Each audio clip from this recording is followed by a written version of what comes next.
24শে গণ অভ্যুত্থানের পর আমরা এক নতুন বাংলাদেশের স্বপ্ন দেখেছিলাম, যেখানে রাজনীতি হবে আদর্শের। ভাই, কাদা ছোড়াছুড়ির না। কিন্তু দুর্ভাগ্যজনকভাবে আজও আমরা দেখছি কিছু মানুষ নিচু মানসিকতার পরিচয় দিচ্ছে। জামায়াতের আমির ডক্টর শফিকুর রহমান একজন বিদেশি মেহমানকে আন্তরিকতার সাথে আলিঙ্গন করেছেন।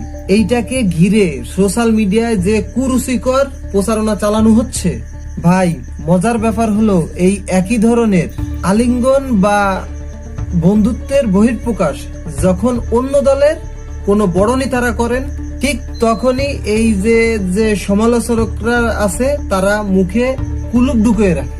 ইজ্জত নিয়ে এই টানাটানির প্রচার রাজনীতি আমরা দেখতে চাই না। ভাই, এটা কোনো সুস্থ রাজনীতি নয়, বরং গত হওয়া সেই পুরনো ফ্যাসিবাদী নোংরা অভ্যাস। মনে রাখবেন, কারো সম্মানহানি করা কোনো সাধারণ অপরাধ নয়। মহান আল্লাহ তাআলা কোরআনে স্পষ্ট ঘোষণা করেছেন, হে ঈমানদারগণ, কোন সম্প্রদায় যেন অন্য সম্প্রদায়কে উপহাস না করে, এবং তোমরা একে অপরকে অন্য নামে ডেকো না, এবং তোমরা একে অপরকে দোষারোপ করো না, তোমরা একে অপরকে মন্দ নামে ডেকো না। সূরা আল হুজরাত আয়াত 11। রাসূলুল্লাহ সাল্লাল্লাহু আলাইহি ওয়াসাল্লাম বলেছেন, প্রকৃত মুসলিম তো সেই ব্যক্তি যার হাত এবং মুখ থেকে অন্য মুসলিম নিরাপদ থাকে। যারা আজ রাজনৈতিক প্রতিহিংসার বশবর্তী হয়ে একজন সম্মানিত ব্যক্তির ইজ্জত নিয়ে টানাটানি করছেন না, তারা আল্লাহকে ভয় করুন। কারো পিঠের পেছনে লাগে থেকে কেউ বড় হতে পারে না।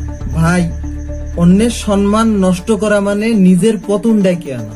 কাউকে ছোট করে বা চরিত্র হনন করে সামরিক হাততালি পাওয়া যেতে পারে, কিন্তু ভাই মনে রাখবেন, প্রকৃত সম্মান কিন্তু আল্লাহর হাতে। যারা আজ অন্যের ইজ্জত নিয়ে টানাটানি করছেন না, ইতিহাস সাক্ষী, আল্লাহ তাদের এমন ভাবে লাঞ্ছিত এবং অসম্মানিত করবে যে তারা আর মাথা তুলে দাঁড়ানোর ক্ষমতাটুকু আর পাবে না।